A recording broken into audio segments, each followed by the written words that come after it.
പ്രതിപക്ഷത്തിന്റെ കടുത്ത എതിർപ്പിനിടെ ഒരു രാജ്യം ഒരു തെരഞ്ഞെടുപ്പ് ബിൽ കേന്ദ്ര സർക്കാർ ലോക്സഭയിൽ അവതരിപ്പിച്ചു. ബില്ലിനെ ശക്തമായി എതിർത്ത് ഇന്ത്യ മുന്നണി കക്ഷികൾ രംഗത്തെത്തി. ബിൽ ഭരണഘടനാ വിരുദ്ധമെന്ന് കോൺഗ്രസ് കുറ്റപ്പെടുത്തി. Samajwadi party, Trinamool Congress, CPIM, NCP തുടങ്ങിയ കക്ഷികളും എതിർപ്പ് വ്യക്തമാക്കി. ബിൽ ഭരണഘടനാ തത്വങ്ങളുടെ ലംഘനമെന്ന് മുസ്ലിം ലീഗ് നേതാവ് ET മുഹമ്മദ് ബഷീർ പറഞ്ഞു. ബിൽ JPCക്ക് വിടാമെന്ന് ആഭ്യന്തരമന്ത്രി അമിത് ഷാ പറഞ്ഞു. This is really an attack on the democracy and constitution and federalism of India. Sir, this amendment is implemented in some state will have tenure for less than 3 years even, which is against the vision mandate of the voters of this country. Sir, if this proposal is implemented in a way, its significance of the local issue will be undermined. That is another thing I want to point out. Because of this particular reason, I vehemently oppose this.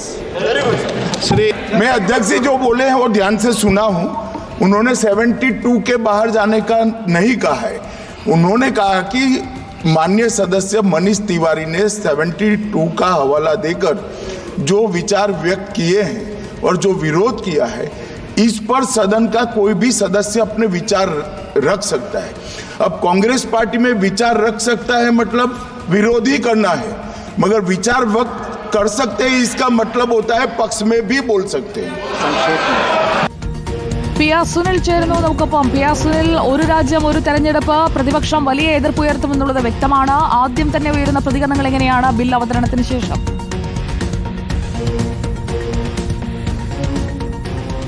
ഇപ്പോൾ bill അവതരണം വോട്ടിനിട്ടിരിക്കുകയാണ്. ലോക്സഭയിൽ വോട്ടെടുപ്പ് ഇപ്പോൾ നടന്നിരിക്കുന്നു. Electronic സംവിധാനം വഴിയാണ് അംഗങ്ങൾ vote രേഖപ്പെടുത്തിയത്.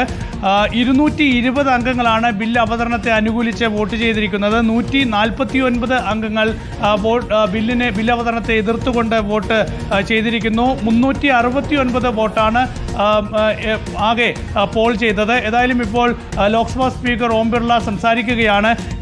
ആരുടെയെങ്കിലും വോട്ട് രേഖപ്പെടുത്താതെ പോയിട്ടുണ്ടെങ്കിൽ അവർക്ക് വീണ്ടും വോട്ട് രേഖപ്പെടുത്താനുള്ള അവസരമുണ്ട്.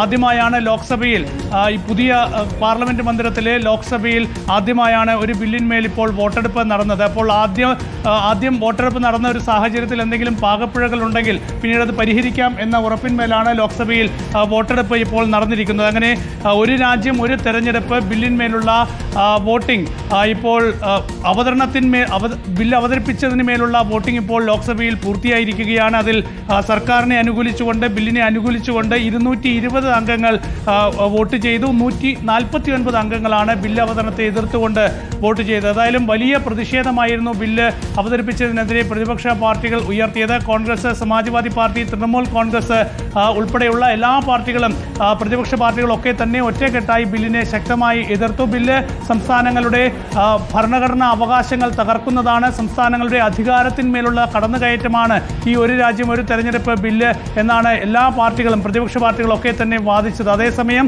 ഭരണപക്ഷ അംഗങ്ങളും NDA അംഗങ്ങളും ഒക്കെ തന്നെ ബില്ലിനെ ശക്തമായി അനുകൂലിച്ചു. ബില്ല് സംയുക്ത പാർലമെന്ററി സമിതിക്ക് വിടാമെന്ന് കേന്ദ്ര ആഭ്യന്തരമന്ത്രി അമിത് ഷാ പറഞ്ഞു. ഏതായാലും ഇപ്പോൾ ബില്ല് അവതരണത്തിനുള്ള അനുമതി ലോക്സഭയിൽ വോട്ടെടുപ്പോടെ സർക്കാരിന് ലഭിച്ചിരിക്കുന്നു. ഇനി ബില്ല് JPCക്ക് വിടുന്ന നടപടിക്രമമാണ്. ഏതായാലും അതിന്റെ നടപടിക്രമങ്ങൾ ഇപ്പോൾ ലോക്സഭയിൽ പുരോഗമിക്കുകയാണ്. സുജയ, PR സുനിലാണ് വിവരങ്ങൾ നൽകിയത്. ബിൽ അവതരിപ്പിച്ചു, വോട്ടിനും ഇട്ടിരിക്കുന്നു. അതിന്റെ കൂടുതൽ വിവരങ്ങളിലേക്ക് നമുക്ക് എത്താം.